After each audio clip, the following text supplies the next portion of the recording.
The Rules of Wealth Part 1. Money is first made in the mind. In the silence of the night, a boy was looking at his phone screen. The salary had arrived, but there was no happiness on his face. There was money in the account, yet there was a strange fear in his heart. He thought, if the income stops, how many days will I be able to survive? EMI, rent, household expenses, future, everything stood together in front of his eyes. The fear begins right here. Many people earn money, but they still feel poor from the inside. It is like there are notes in the pocket, but the voice of scarcity is running in the mind. And the curiosity is whether poverty exists only in the bank balance, or is it first born in our beliefs? Do we ourselves stop ourselves from becoming rich?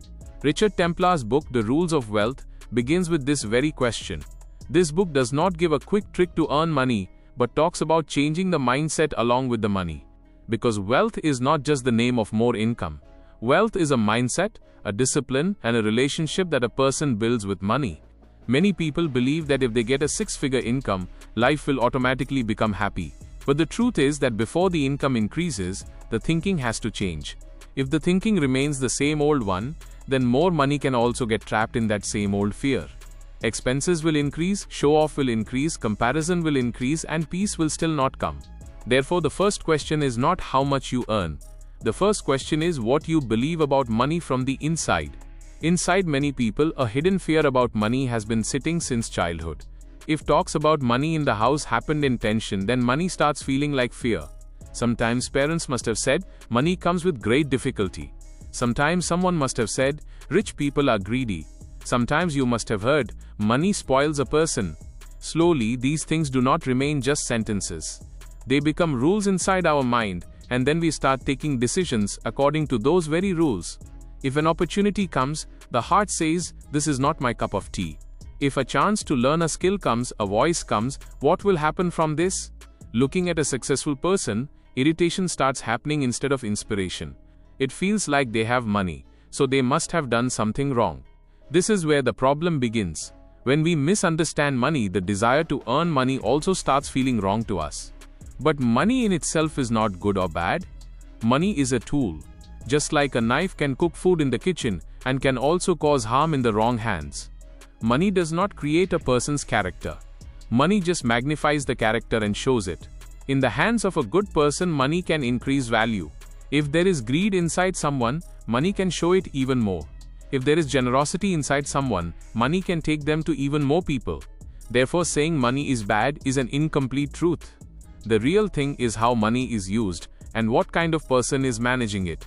Richard Templar's first lesson makes us feel exactly this. The journey of wealth starts not from the bank but from belief.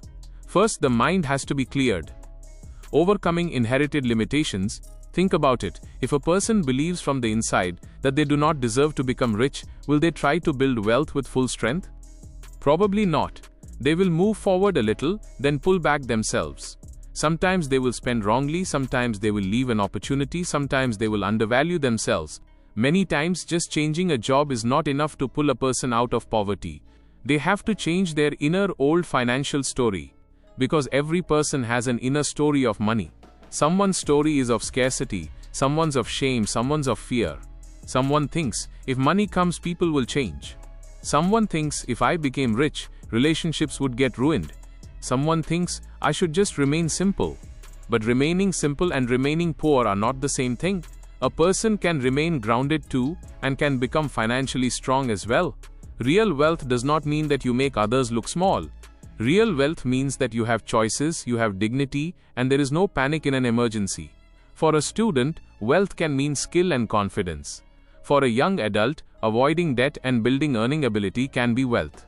For a professional, wealth can mean not just salary, but savings, investments, and freedom. For an entrepreneur, wealth can be stable cash flow and systems.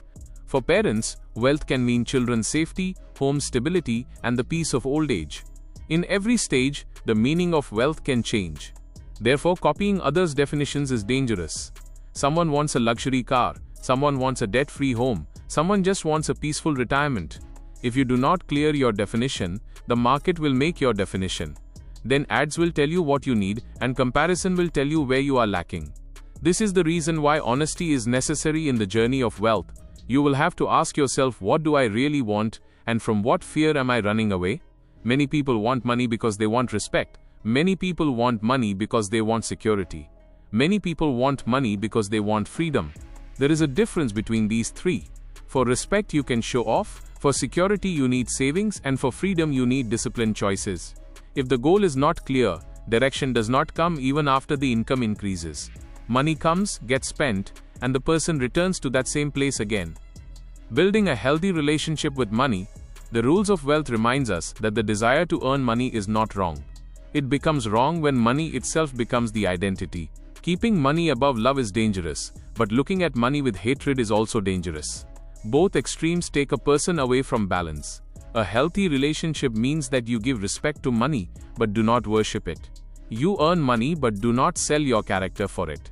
You may want to build wealth, but do not be arrogant about others' poverty. You may move forward but do not leave your values behind.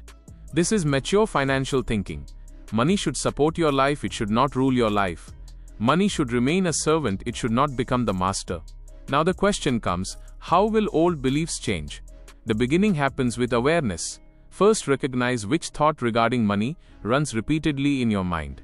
Do you think that money does not stay? Do you think that rich people are dishonest? Do you think that you are not capable of business or investment? It is necessary to catch these beliefs because the belief that is not seen controls the most. Hidden fear changes decisions the most. Then ask yourself, where did this belief come from? Did it come from my experience or did I just accept someone else's word? Many times parents have spoken out of fear, not as the truth. They themselves have gone through struggle, therefore they build boundaries to keep us safe. But every boundary is not safety.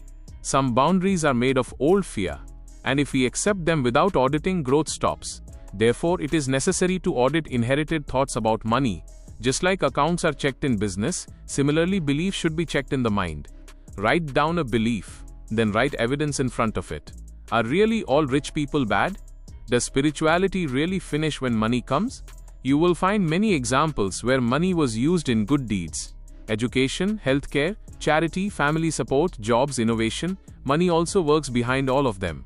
If money were only bad, how would hospitals be built? How would scholarships be given? How would small businesses grow? How would families get out of emergencies?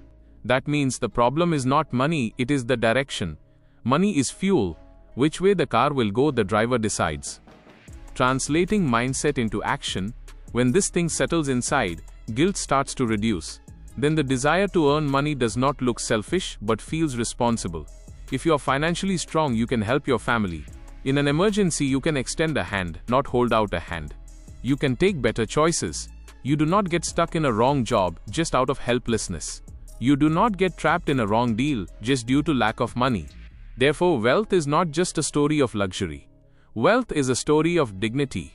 Wealth is a story of that breath which does not break even in difficult times. But hard work is necessary in this journey. Money does not come just by thinking positively.